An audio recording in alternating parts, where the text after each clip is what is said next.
Hello and welcome to today's lecture.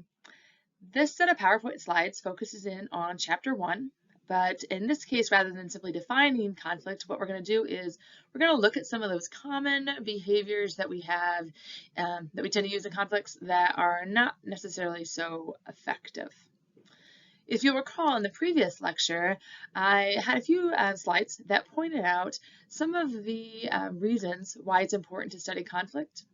And I shared with you some data that showed a negative relationship between poor conflict management strategies and mental health, relational health, and physical health. And so today what we're going to do is we are going to, kind of call attention to some of those specific negative behaviors that we use so that we can kind of get them addressed and identify them and then hopefully work to avoid some of those strategies in the future or replace them with more effective strategies. One other thing that came up in previous lecture was the idea that managing conflict effectively is simply not necessarily intuitive, and it's certainly not necessarily easy. So again, I think that's part of why I think this lecture is really important, because it calls attention to some of our perhaps kind of negative fallback on habits and some of the reasons why we do some of those things. So specifically today, we are going to be identifying and defining the 4 horsemen of the apocalypse. We are going to be talking about ways to avoid those behaviors. And then we're also going to be talking about some various escalatory patterns that happen in conflict and why those things might happen. So we'll jump right in. All right, so one thing we know about the way in which people manage conflict is that destructive conflict behaviors tend to occur in part due to habit or personality, kind of individual differences and preferences, but also due to interaction patterns, and they're a result of context and who we're interacting with. Right? I don't know about you, but I certainly know that I can relate to this idea. Right? I can think of probably several instances where I have genuinely intended to start a conflict or to engage in conversation that I knew might turn into a conflict in a productive and positive way, with the intent of engaging in problem solving and collaboration. And then before long, I found myself like in a heated battle with this other person, often not even knowing how things kind of spiraled out of control. Okay? So with that in mind, we're going to focus today specifically on the 4 horsemen, escalatory spirals, and avoidance spirals. So the 4 horsemen are a really well-known concept. The title was developed by a scholar named John Gottman. If you have taken family communication, then hopefully this sounds kind of familiar to you. You may have heard about it in some of your other communication classes as well. But John Gottman essentially identified 4 specific behaviors that he noticed were commonly occurring among relationship partners whose marriages or romantic relationships were essentially kind of doomed to eventually end in separation or divorce. And so ultimately, he argues that these 4 particular behaviors are very destructive in relationships. And if people in a relationship start using these behaviors and using them repetitively, then essentially the relationship will be doomed. And so if you look at my graphic here, you can identify exactly what these 4 horsemen are. We'll look at them here, and then I'll describe them in a little bit more detail in the next couple of slides. But the first horseman is criticism. The next horseman is defensiveness. After that, we have stonewalling, and then we have contempt. Again, Gottman argues that all of these behaviors are particularly destructive in a relationship, and that the repetitive use of any one of these behaviors signals kind of the beginning of the end of a relationship, unless people step in and make some significant changes. So let's start by looking more closely at criticism. Criticism is a behavior that is often examined at the start of a conflict, right? So what Gottman has noticed is that when people begin conflicts, there are really kind of 2 different ways that you might begin the conversation. He argues that in some cases people use harsh startups, and in other cases people use soft startups. What is so fascinating about some of Gottman's research and his findings is the power that the way a person starts a conflict has on how not only how the rest of the conflict will go, but also how the future of the relationship, what the future of the relationship will look like. Right? Your book refers to some of his specific research. Gottman has found with 96% accuracy that just by watching the first few minutes of a conflict, that he can predict whether or not a couple will or will not stay together. In a similar type of line of research, he's also done studies where he's simply watched the very beginning of a conflict, turned it off, turned it back on at the end, and he has been able to predict how the conflict will end. Essentially, what he finds is when couples begin a conflict in a harsh way, and we'll look at exactly what that means a little bit more here in a minute, but when the conflict starts with a harsh startup, then the conflict is going to end without resolution, with hurt feelings, and with anger. So the way the conflict started is how the conflict's going to end. On the other hand, when people begin conflicts with a soft startup, and again, we'll look at a little bit more specifically what that means, the conflict tends to get resolved. People tend to walk away feeling better and happier and more satisfied. To me, that is really powerful stuff. The way you start a conflict has a dramatic effect on how the conflict is going to end and even longer term impact on your relationship. It really gets me thinking about how I want to erase issues that are important to me and how I want to try to avoid using criticism and critical startups rather than more soft startups. So what exactly is a harsh startup? What does it mean to use destructive criticism? We can see in the column on the left there have a variety of examples. Some of these you may have already kind of heard of or thought about, and some might be less familiar. Use statements. Use statements, of course, we know can be problematic, right? Because use statements tend to imply kind of a self-righteous attitude, and a statement like that really suggests that the other person is to blame, right? A lack of accountability. And in a moment, we're going to talk about defensiveness, our second horseman. What we know is use statements tend to lead to defensiveness. The second item listed in the harsh startup column there is called absolutes. Again, my family comm students should be familiar with this term. But if you haven't heard the term absolute before, it's simply referring to statements like always and never. You never are on time to pick me up. Or you always forget to empty the dishwasher when I ask you to. Those types of statements, those absolutes, are also problematic, just like a use statement. Right? Think about what happens when someone uses an absolute to you.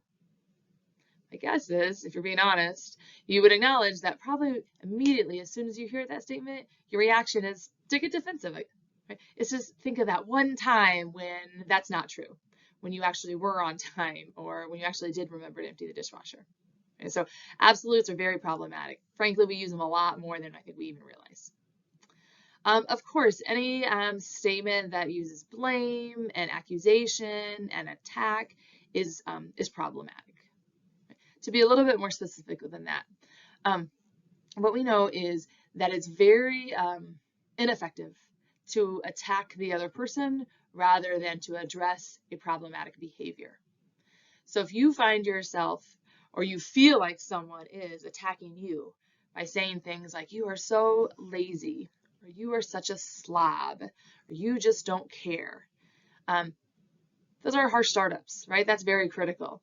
And part of that is because we tend to like ourselves, right? And even if we don't, right, we tend to think it's really kind of hard to change who you are, right? So when you feel attacked and you feel your person feels attacked, then again, a reaction is usually not, oh, let me problem solve. A reaction is that is defensiveness. On the other hand, focusing on a behavior is more productive because behaviors can be changed, right? Behaviors are a lot easier to change than our whole person or personality. So, of course, blaming, accusing, attacking fall into the critical side of things.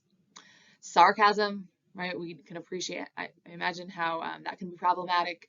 And then, of course, not just the verbal message that we provide, but the nonverbal messages that we use can also potentially contribute to harsh startups. right? Using aggressive language, using profanity, using an aggressive tone, all of those things can potentially be perceived as criticism and harsh startup.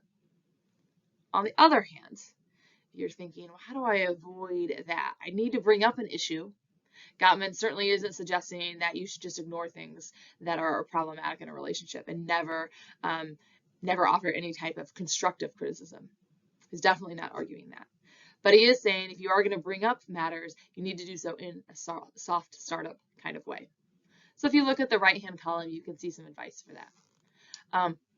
I statements, of course, are more productive than you statements, right? They take some accountability, they take some ownership of the situation, right? Not only of the situation, but also of your own feelings. I mentioned this briefly already, but I'll reiterate. It's productive to focus on behaviors, not on the person. And remember what I mean by that is rather than saying, you are so lazy, a statement that focuses on the behavior, why, the feeling associated with that behavior, and the why is so much more productive. Right? When you don't pick up your clothes off the floor, it's frustrating to me because I can't find what I need, right? That's significantly softer. That's something that can lead to a change rather than the focusing on the person. Neutral language, of course, is important, right? And also being specific is important, right? Rather than using vague general complaints, focusing on the particular issue at hand is going to be perceived as a much softer approach, and is also just going to be much more likely to be able to be addressed, right? And then again, something vague in general. All right, so I think you get the gist. The first horseman criticism is absolutely problematic and can then really contribute to our next horseman, defensiveness. So defensiveness definitely gets in the way of having a destructive conflict. Defensiveness is kind of a tricky one. I think when someone is, when we feel like someone we're in a conversation with, we feel like they're being defensive, it's easy to get defensive back. It's easy to view that behavior as simply unhelpful or stubborn. But the reality is, often defensiveness is simply an effort to protect oneself. Again, in the heat of a conflict, it's hard to understand that and to be willing to think of the other's defensive behaviors in that way. But at its core, defensiveness usually is someone trying to protect themselves from being attacked, from feeling hurt, from fear, maybe from responsibility even. But kind of thinking about defensiveness and why someone is engaging in that behavior, most likely because they're trying to protect themselves from something, I think can be useful. Your book identifies a variety of behaviors that tend to lead to defensive defensive responses versus more effective strategies, right? And so I guess actually now that I'm looking at this slide, I probably should have the positive and the negative reversed, huh? This column right here identifies behaviors that tend to lead to defensiveness. So these are not things that we want to do. They're probably things that are easy habits to fall into, but they all tend to lead to defensive behaviors from our partner. These behaviors tend to be much more effective. This chart, again, is found on your textbook. Check out page 26. Right, so I don't need to go into all of these in detail, but a few that really stand out to me. That first one in particular. Often, when we're in a conflict, we think we might be being descriptive, but the reality is we may actually be being quite evaluative or judgmental, right? And so description tends to lead to problem solving and collaboration, whereas evaluation tends to lead to the defensiveness, right? And the counter blame, right? So let me give you an example, right? Imagine that, I don't know, your boyfriend comes home and maybe he's later than normal. And in fact, maybe he's been kind of late the last few days. And so your immediate reaction is to say, you don't even care about me. You keep coming home later and later. That's very evaluative, right? In that statement, whether you realize it or not, you are putting your own assumptions and attributions to his tardiness. right? And so, no doubt, a response to that might easily be defensiveness, an explanation for why he was late, or how dare you say that, I don't care about you, or something like that. On the other hand, a descriptive statement would sound something simply like, it's 5:45. Last week or most weeks you come home every day at 4:45. So I've noticed that you've been an hour late the last 2 or 3 days. That's very descriptive. There's no assumption, there's no attribution there. Essentially, you are kind of identifying what happened. That's either true or false. Right? When we provide descriptive statements, there isn't room for interpretation or perception. It either happened or it didn't happen. And so that effort to try to be descriptive is a much more productive way to start a conflict rather than throwing in all kinds of assumptions right off the bat. So I do want to kind of point that out. Again, you can read through, I think, some of the other strategies. I mean, just looking at these, it's probably not surprising that behaviors that focus in on collaboration and problem solving, that utilize empathy, right, are going to be more likely to get the other person to work with you versus behaviors like being superior are going to make more likely to make the person feel defensive. All right, so we've talked about criticism and how it can certainly start things off in a negative way. We've talked about the second horseman of defensiveness. And then our third horseman is stonewalling. And stonewalling is just what it sounds like, right? When someone engages in stonewalling, essentially what they're doing is they are refusing to engage. They are becoming a stone wall. Now, I do want to point out that stonewalling is very different than when someone in a conflict might say something like, you know what, I just need a break. Let's kind of disengage for a few minutes, and then once we calm down, we will bring this back up again. That is not stonewalling, right? That is an effort to say, hey, I'm not feeling it right now, I need to regroup. Stonewalling, on the other hand, is the silent treatment. Is like verbally and non-verbally no longer participating in the conversation. Right? And you can read through some of the statistics I have there posted on this slide, right? It's an infographic that points out to you some of the kind of more long-term repetitive effects, or excuse me, the long-term effects of repetitive stonewalling. Right? And you can see it's obviously quite problematic. One additional thing that I think is important to point out regarding stonewalling is that a lot of times I think that we have a tendency to believe that the person who is speaking the most and the loudest is the person with the power. If I just say my point of view and I say it over and over again and I say it with more force, then they have to listen. Then I'm gonna win this argument. The reality is there's a lot of power in silence. And I'm not suggesting that stonewalling is a good thing at all, right? Absolutely, it fits into this four horsemen category. But what I'm pointing out is, in fact, how kind of unfair fighting with silence can be. When you refuse to engage in a conflict interaction, when you refuse to participate and simply turn into a wall, then essentially you have halted the conversation and there's nothing that the other person can do until that person, the person that's stonewalling, chooses to re-engage. Right? So again, you can imagine why it can be such a problematic behavior. All right, finally we have contempt. Contempt is our fourth horseman. Ultimately, contempt signals a lack of respect for your partner. Right? And what I mean by that is that contempt is usually not tied to any one specific behavior, but contempt refers to kind of just this general feeling of disgust or disdain towards your partner, right? Just this general kind of, I guess, forgetfulness of why you perhaps originally, fell in love with your partner or why you originally formed this friendship with your partner. By the time you reach contempt, you are simply kind of over your partner. You have a general lack of respect for them and really anything that they might do. And I just put this graphic here on the slide to kind of point out, if you haven't already kind of thought about or realized just how interconnected all of these horsemen are. You can imagine if you are constantly feeling criticized and you're constantly feeling attacked, how quickly that might lead to you feeling contempt for your partner. all they ever do is nag at me and yell at me anyway. So yeah, you might start to have a lack of respect for that person.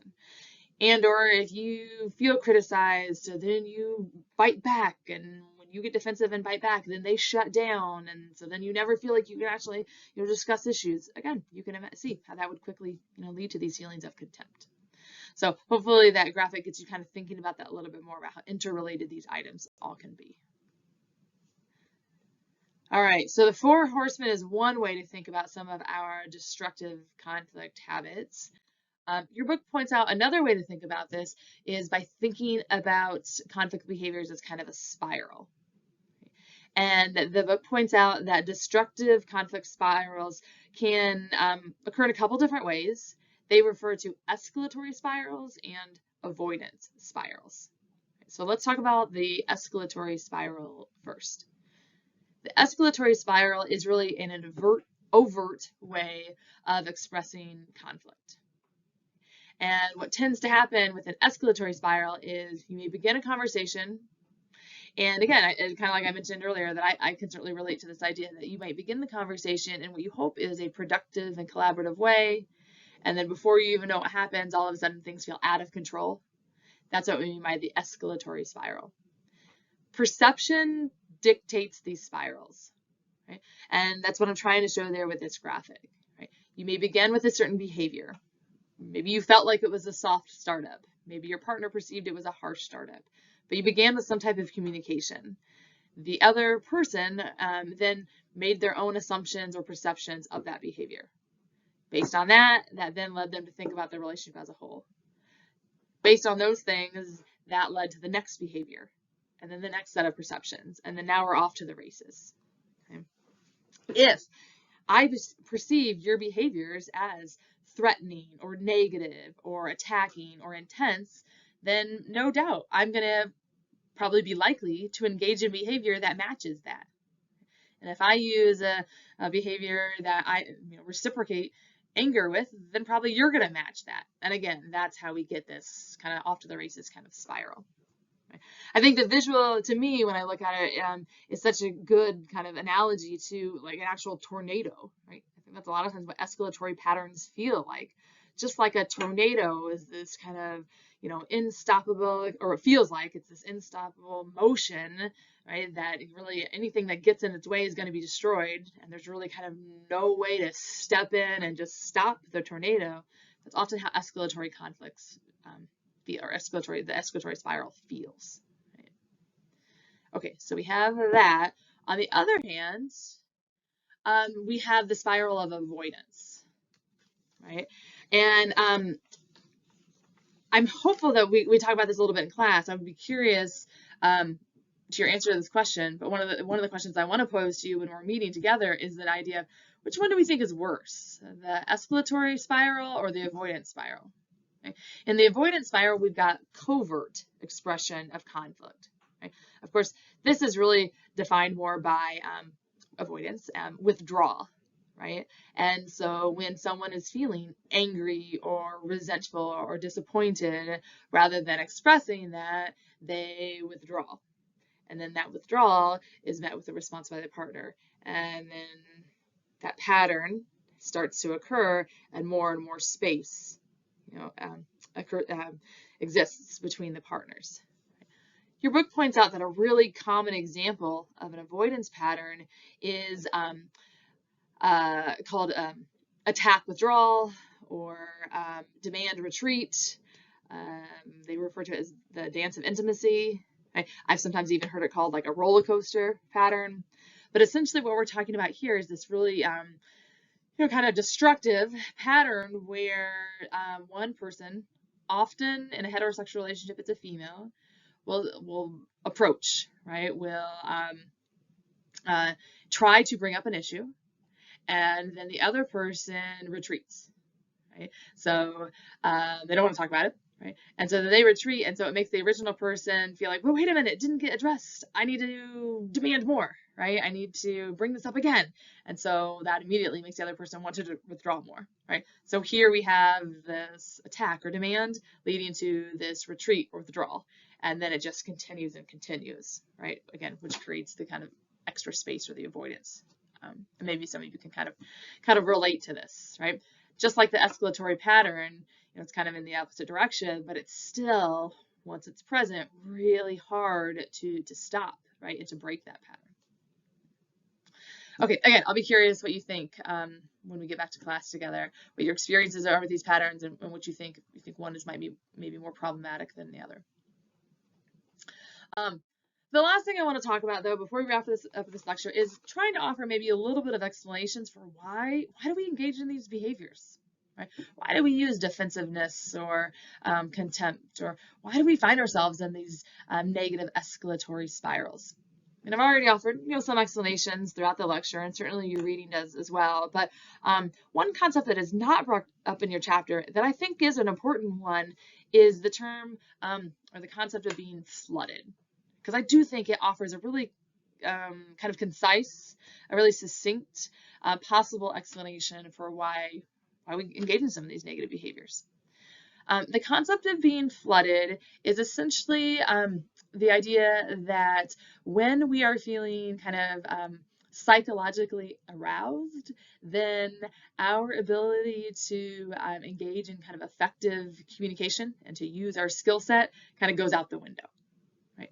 So when we feel emotionally aroused, right, because someone is criticizing us, or because someone is stonewalling us, or because we're feeling defensive, whatever that might be, right, then our body starts to kind of have a physiological response. And I hope we talk about this in class as well. I mean, sometimes some symptoms, I'm curious what some of the symptoms you have of this are, right? But some symptoms I can relate to is, okay, I feel my heart rate going up. I feel my cheeks getting flushed, right? I sometimes kind of have like butterflies in my stomach, like almost like a little stage fright, or kind of speaking apprehension, right? All of those things are kind of physical signals that I'm getting flooded. And what we know is when then those happen, then like our cognitive abilities go down. Right? Our ability to think clearly and engage critical thought patterns and problem solve, all of that decreases, right? And so instead, sometimes what just comes out is frustration and any one of these ineffective negative patterns that we just mentioned.